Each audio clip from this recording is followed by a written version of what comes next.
Hi all, there are some very exciting games of chess being played at the FIDE Womens World Championship being held in Sochi, Russia. Let's have a look at one very interesting game. Alexandra Kosteniuk, a former Women's World Champion, was playing white against Irina Berezina, Australian international master. So Kosteniuk had won the Women's World Chess Championship back in 2008, where she had beaten Hu Yifan, a very, very dangerous player, and one of the top seeds, of course. She kicked off with e4. Her opponent, Irina Berezina, played d6 and went into the Piet's defense. Now here, there's a temptation to reel out the Austrian attack, or at least for me, but the more modest bishop e3 was played, and it still is quite aggressive. And you might think, well, hang on a sec, what about knight g4? Not a problem, actually. Knight g4, the bishop can just move and is ready to, maybe queen d2 and h3 later. So black didn't bother with knight g4. The most usual move is c6 here, actually. But bishop g7 was played, and we have queen d2. So a very simple, straightforward battery. Very simple idea, just exchange off the defender of the dark squares, and maybe, go for black's king. Black now castled. Often players are actually playing c6 here, delaying casting. There may be a very good reason for that. Say knight f3, b5. This sort of thing can happen, where black is delaying casting until this kind of position, where maybe now it's castle. But it's meant to be, quite dangerous for black, this kind of thing. Okay, but in the game continuation here, black castled immediately, so not constructing c6 and b5. White played knight f3, and now c6 here. So are we transposing back into that sort of thing? Bishop h6. Now b5 in this position would be trying to transpose back into a main line, where black's trying to counterattack here. But black here played a much rarer move, queen c7. Perhaps there's a little bit on the passive side. Here, there's only a couple of games in live book with h3, in fact, but there's also other ideas for white, and white played very straightforward, in a straightforward attacking manner here, just playing actually h4. So the idea just to rip open that h file, and it's actually quite dangerous for black, this position. So what did black do here? Well, she took on h6, queen takes, and the idea to evict the queen. Knight g4. Queen goes back to d2, and we have here e5. So is black safe enough in this position? Is black using that g4 square? I mean, it has been compromised with h4, slight downside it would seem. White, though, just wants to rip open the h file here and plays h5. If nothing else, it would seem that hg is activating the rook, and perhaps this bishop can go onto this dangerous diagonal. We have black now playing b5, which covers the c4 square. White now takes on g6, and we have this fg6, which means there's lateral protection, helping justify queen c7 as a defensive move, not just reinforcing the e5 point, but also defending like this laterally.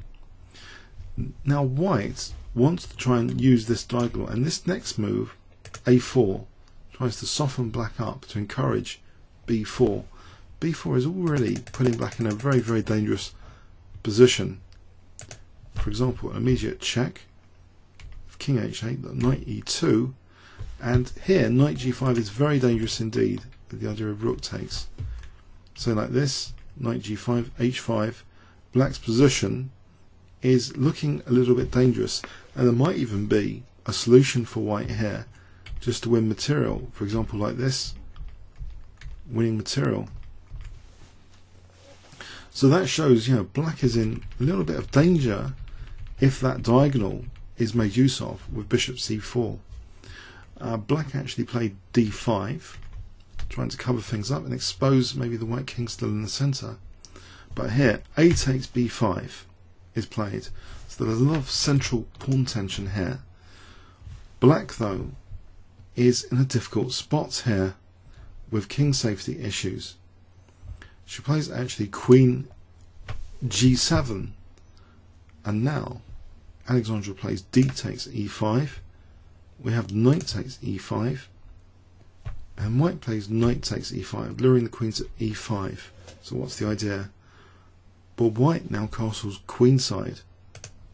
So there's pressure on d5 and c6. It seems the opening has gone horribly wrong for black here. a6, as though there might be some counterplay on the a file. Not really. White just takes on c6 and undermines d5. Black seems to be falling to bits and now loses control of this diagonal. D takes, allowing bishop c4 check after king h8. This position already has different ways to win.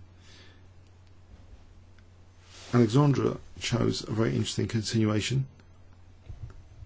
Knight takes e4, trying to get the queen away from this diagonal, so queen c3 check will be winning. For example, like this, queen c3 check, where the bishop and queen are complementing each other beautifully. So that can't really be taken. We have black trying to defend things with rook a7, but now a fantastic move which shows the overload of black's position. f4 is played. Very, very dangerous indeed now. Perhaps better than the game would be just to go to g5, but it looks actually quite horrendous, this position, with things like knight g5. Looks absolutely horrible for black. But black took this. So the queen is pinned. There's no queen c3 because the queen's pinned. But I had the idea of just taking the queens off and landing this rook d8 check. And with king g7 now, black actually resigned, because can you spot a very good move for white? I'll give you 5 seconds starting from now. Okay, stronger than taking the bishop. Rook g8, checkmate. A brutal game with an h-file attack. Very novel attacking system, really. Seems very aggressive as a means of handling the poet defense. Comments or questions on YouTube? Thanks very much.